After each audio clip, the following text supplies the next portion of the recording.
Hello, everybody. This is achievements levels 2 and 3. And today we're going to be talking about our achievements and how we succeeded in them. We're going to talk about the personality traits which lead to success or failure. And we're going to talk about our long-term goals. Before that, we must say hello to Denny. Hello, Denny. Hi, Jamie. How are you? All right. How about you? Tremendous. Thank you. Same as All right. tremendous. Tremendous is a word. Yes, it's a word that I use sometimes. Okay, now here we go. Denny, what would you, basically, what's your personal definition of success? Achievement of your values. And your values are individually based. So basically, someone's achievement might be that they want to be the best janitor in the world. Yep. And if they achieve it, that means they're successful. The money and the amount of content you create in the world is irrelevant. It depends on what you want to achieve. Muhammad Ali style, yeah. No matter what I did, I would have done, I would have been the best at it. That's what he said, yeah. Yeah, it's individualist kind of thinking where, if I want to be the best, I don't know, meditator in the world, then I'm successful. That's basically it. What about you? Definition of success? Yeah, I suppose when I think about success, I always think about, riches. I don't know why. It always comes down to kind of money, which is probably pretty shallow. So I think when I think of successful people, I think of people who have done very well in business or sport or, entertainment or something like that and have become rich and famous.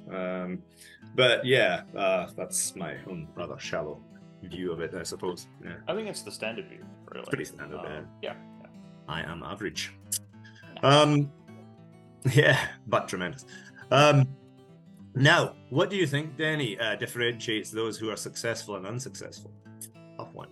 What's the differentiation between a successful and an unsuccessful person? Okay, so I think a successful person has specific traits that relate to the ability to succeed, and it's people who can accept failure. Because one mistake that people who are unsuccessful make is that they say, if I fail the first time, then I'm a failure. It's an identity problem. So they identify with failure and go, okay, I'm a failure because I couldn't do it. But you actually learn that, Michael Jordan, for example, greatest basketball player of all time, he missed thousands of shots. But the shots that he made were critical. And he continued he persevered through that. So I think that success is the ability to be, the difference is that successful people do not give up on what they want, even when it gets really, really hard. Yeah, I would agree with that. Yeah, perseverance is the key. Yeah, it's sprinkled with a little bit of luck. Yes, there is fortune. And timing. Yeah, life is a bit of a dice roll. Sometimes you just roll snake eyes, which is 2 ones, by the way, for people who don't know much about dice. But they roll 2 ones and they just get, there's a certain vulgar way of saying it, but they get the bad end of the stick. So, yeah, I think so. No. Denny, you want to tell me about some of your current goals, long-term or short-term? Short-term, I'm planning on going to Australia by the end of this year with my girlfriend. We want to go together. So she's working now to save money for it, and I'm going to buy tickets soon. Another short-term goal is I need to fix up my shoulder. Finish fixing up the shoulder because I had an injury since March, if you recall. Yeah, I remember that. Still a problem. I got clicky shoulders, No, it's not good. So I got to fix that. And long-term goal, within the next 10 years, I'm probably going to start looking at building a house. And really? Things like that, yeah. In Fukuoka, I hope. Potentially Fukuoka, yeah. It depends on land prices. I would like Fukuoka, though. Fukuoka's good. Yeah, Fukuoka's good. I think the land prices are pretty high. Yeah, especially if you go to places like Itoshima. But if you go to some back end area like Izuka, no worries. So it's like $3 for land there. So for all the people watching from Izuka, we do love you. Well, we do. Izuka's a nice place, and I might invest in it. So it's good. How about you? What are your long, short-term prospects? Oh God, short-term goals. In the very short term, I'm currently training for Fukuoka Marathon. This is my second time, and my training schedule's is way behind because I injured my I got like tendonitis in my left leg, and so basically I couldn't walk and let alone run. And I just started again, but I'm running like 75-year-olds are passing me in the street. Yeah, I'm running at a really slow pace just now. So I think I can do it, but I think it's going to take me longer than last time. Last time I did it in 4.5 hours, and I wanted to do it shorter. I think so. Long term, of course, is always just Kensington. Kensington, just expand, build, make better, happier, safer. Yep. Yeah. I also want to buy a house. It'd be nice to buy a house. I want to buy a house, maybe, but I've never got round to it. Now I'm like 45. I'll be paying for it until I'm like 80.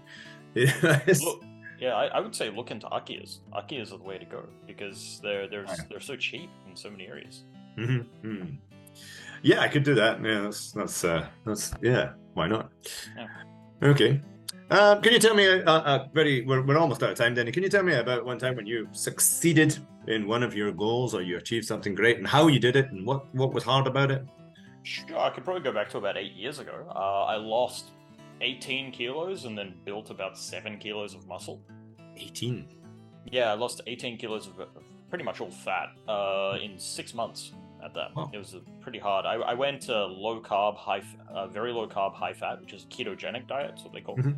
I don't recommend it. It's very extreme and it's very difficult, but I was absolutely determined to lose weight. So I went on it. I was hyper strict, basically no sugar for 6 months, which is insane. I could not socialize pretty much. But during that time, I began learning bodybuilding techniques and working out. I went to a gym over in Asakura, and I'm very grateful for the trainer I had there, Tanaka-san, I still remember. And I learned all about like bodybuilding and things like that. I got strong. I was able to lift. I was able to do like 140 kilo squats, which is pretty strong, and 130 on the deadlift. So I got pretty well there. And yeah, I eventually lost that weight, went back to a normal diet, and built up about 6 to 7 kilos of muscle. And since then, I've just maintained really good exercise habits and kind of health routines for eating. So yeah, that was a very big achievement of mine, I think.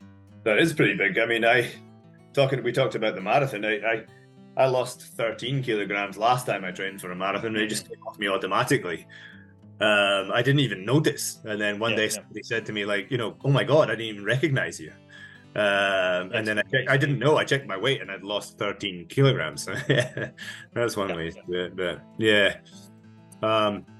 Wow.